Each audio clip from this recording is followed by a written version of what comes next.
The start of tick season in North America has known a surge and a spread of the Lone Star tick, whose bite can cause Alpha-Gal syndrome, or AGS. I spoke to Dr. Onyinye Iweala, who is a physician and allergy specialist, to try and learn more about AGS sensitization, the red meat allergy that it creates in certain patients, and to see if those patients can ever hope to one day again eat steak.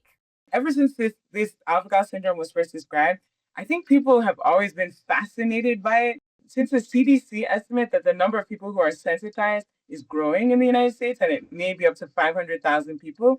And since we're seeing pockets not just in the southeastern United States, but also in Long Island, in Martha's Vineyard, up in Michigan as well, I think that's why people are like, whoa, what is this? It's really different from traditional food protein allergies in a number of ways, but I'll just name a few. First of all, in a standard food protein allergy, when you eat the food within minutes, usually not more than an hour, and that's highly unusual. It's usually within minutes, you start developing standard allergic symptoms.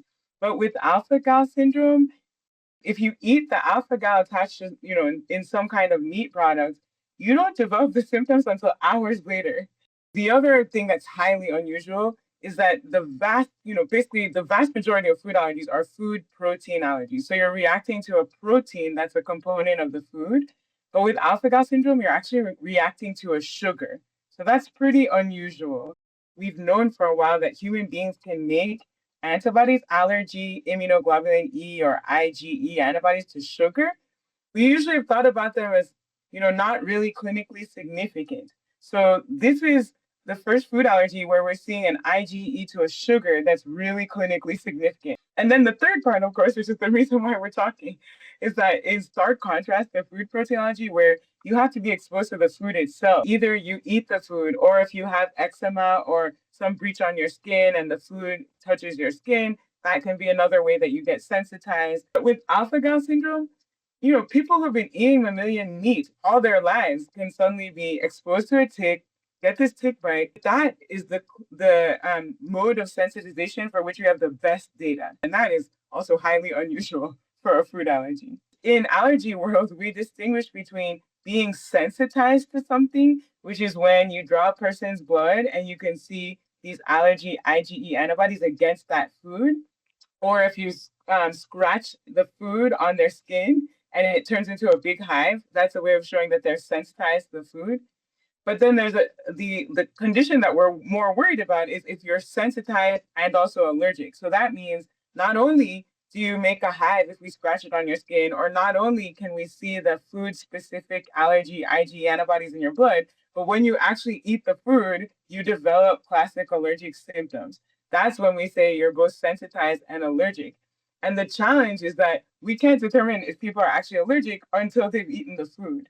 Right now, we don't have any tests to help us distinguish between people who are just sensitized to a food versus whether they're sensitized and allergic. The same is true for alpha-gal and alpha-gal syndrome. You mentioned that this is being actively studied, and it's a relatively new field of research in medicine. Would that be accurate to say? It's now been 17 years since the first papers describing the association between tick bites and the development of this, delayed allergic reactions after ingesting mammal meat. So even though in the scientific community, it's relatively new, it's pretty recent, and you're right, we really didn't have a lot of data, and now the data it's exploding. But I would say that I often will run into people who will say, well, I've had this for, 30 years or 40 years. So there may have been people dealing with this, but there weren't enough of them, or they weren't coming forward to the medical community for us to get a sense of how many people were actually dealing with this. And so there wasn't the vocabulary to describe what was happening. For people who are really worried about what kind of allergies they could be having after a bite, we've spoken about how it is often from mammal products. Could you elaborate a little bit on that and what it will automatically exclude? The vast majority of people who develop alpha-gal syndrome, the reactions they have are going to be when they eat meat, like meat from mammals. For 80% of people, if they cut those types of foods out of the diet, they're going to be fine, and they're actually going to be able to keep other kinds of mammalian products in the diet. So things like dairy products. And in some cases, some people are able to tolerate gelatin. Then you have some people where they're very sensitive and they develop symptoms, even if they have dairy products or if they incorporate gelatin into the diet. And so for those patients, we recommend that they cut dairy out and they cut gelatin out. And again, that tends to be the other 20% of patients. Is it a condition that can be reversible or that can weaken over time? Yes.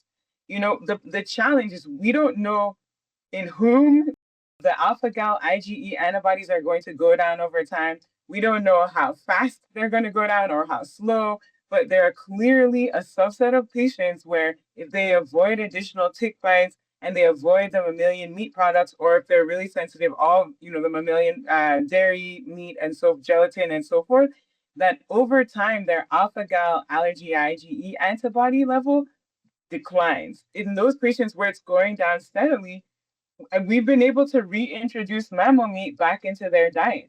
What are your recommendations for people who suspect that they've been bitten by a Lone Star tick? So a lot of patients or friends and family colleagues will ask, like, if I get bitten by the Lone Star tick, should I just stop eating meat? Should I take the mammal meat out of my diet?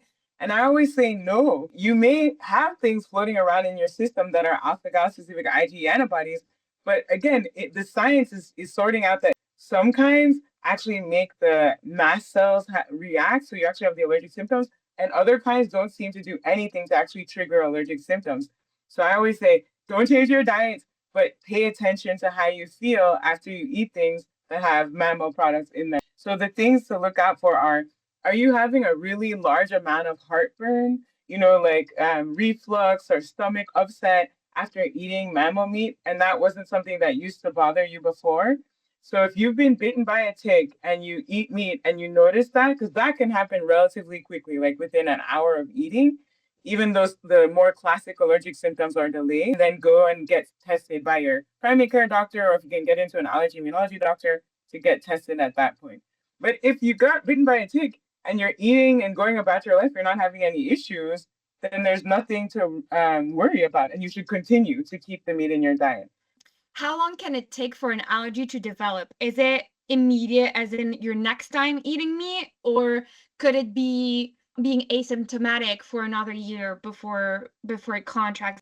If you've never been bitten by a tick before, and then you get bitten by one of the ticks that can drive the development of alpha-gal syndrome, it's not going to happen immediately. It's not going to be necessarily in the first couple of days. All the different cells that are involved in generating those alpha-gal IgE allergy antibodies, it takes time for them to communicate and interact with each other and actually result in the increased production of these antibodies.